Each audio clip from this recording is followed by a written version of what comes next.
1 மாதத்துக்கு முன்னாடி எங்கள் அப்பா செல்லுக்கு ஃபோன் வந்துச்சு. அதை என் தங்கச்சி தான் அட்டன் பண்ணா. நான் இந்த மாதிரி பேங்க் மேனேஜர் பேசுகிறேன், உங்கள் பணம்லாம் காலாவதி ஆகிற நிலமையில் இருக்குது, உங்கள் அக்கௌண்ட் நம்பர் சொல்லுங்கள், சரி பண்ணிடலான்னு சொல்லி ஒரு ஹிந்திக்காரன் பேசியிருக்கான். எங்கள் அப்பா ஆர்மியில் இருந்தவர், ஹிந்திலாம் நல்லா தெரியும், அதனால் அவர் வாங்கி பேசியிருக்கிறாரு. இவர் எங்கே நம்பரை சொல்லிட போகிறாருன்ட்டு இன்னொரு தங்கச்சி வீட்டுக்கார்ட்ட இந்த மாதிரி நம்பர் கேட்குறாங்க, அப்பா சொல்ல போகிறாரு, அவர்கிட்ட பேசிக்கிட்டு இருக்காருன்னதும் உடனே என் தங்கச்சி வீட்டுக்கார் இந்தியன் பேங்க்கு ஃபோன் பண்ணி மேனேஜர்கிட்ட இந்த மாதிரி நீங்கள் கால் பண்ணீங்களான்னு கேட்கவும், நாங்கள் யாரும் கால் பண்ணலன்னதும் இந்த மாதிரி விவரத்தை சொல்லி எங்கள் அப்பாவோட அக்கௌண்ட்டை சேஃபாக வச்சுக்க சொல்லிட்டாங்க.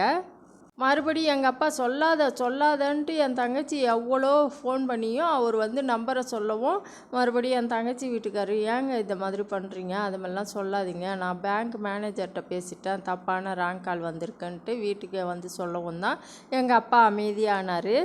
எங்கள் அப்பா ஒரு பச்சை புள்ள மாதிரி யார் என்ன கேட்டாலும் அப்படியே தெளிவாக அப்படியே விலாவாரியாக எல்லாத்தையும் சொல்லிடுவார். அதுதான் எங்களோட பயமே.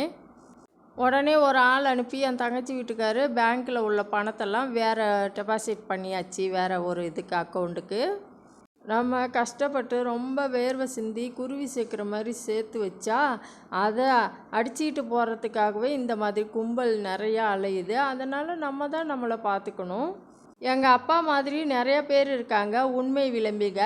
அதனால் நீங்கள் யாருக்கும் இந்த மாதிரி பர்சனலான நம்பரோ பர்சனலாக பேசுகிறதோ எதுவுமே வச்சுக்காதீங்க. உழைக்காமல் எப்படி சாப்பிட்றதுன்ட்டு நிறைய பேர் யோசனை பண்ணுவாங்க. அப்படி யோசிக்கும்போது தான் இந்த மாதிரி குறுக்கு புத்திலாம் நிறையா தோணும். அவங்கள சொல்லி தப்பு இல்லை, நம்மளை மாதிரி நிறையா பேர் எவ்வளோ ஒரு தற்குறியாக இருக்கோன்ட்டு நம்மளை தான் நம்ம நொந்துக்கணும். அதே போல் இன்றைக்கும் எங்கள் அப்பா செல்லுக்கு ஃபோன் வரவும் அதையும் என் தங்கச்சி அட்டன் பண்ணியிருக்கா.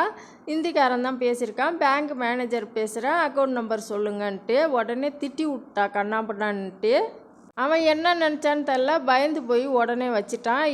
எங்களோட யோசனை என்னன்னா, நம்ம தேவையில்லாத செல்லெல்லாம் இந்த மாதிரி விற்கிறோம்ல, அதில் உள்ள நம்பரெல்லாம் டெலீட் பண்ணாமல் விற்கிறோமோ, அதை பார்த்துட்டு இந்த இந்திக்காரனுங்க இந்த மாதிரி வேலையில் ஈடுபடுறானோன்ட்டு ஒரு யோசனை தோணுது. அப்படி தான் இருக்கும்.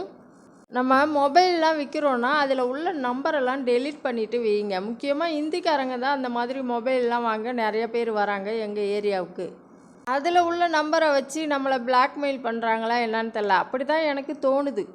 10 ரூபாய்க்கு ஆசைப்பட்டு செல்லை விற்கிறோன்ற பேரில் பல லட்சம் ரூபாவை இழக்க வேணாம். கண்டிப்பாக இருங்க, கவனமாக இருங்க. நாளைக்கு இன்னொரு வீடியோவில் பார்ப்போம். தேங்க்யூ, பாய்.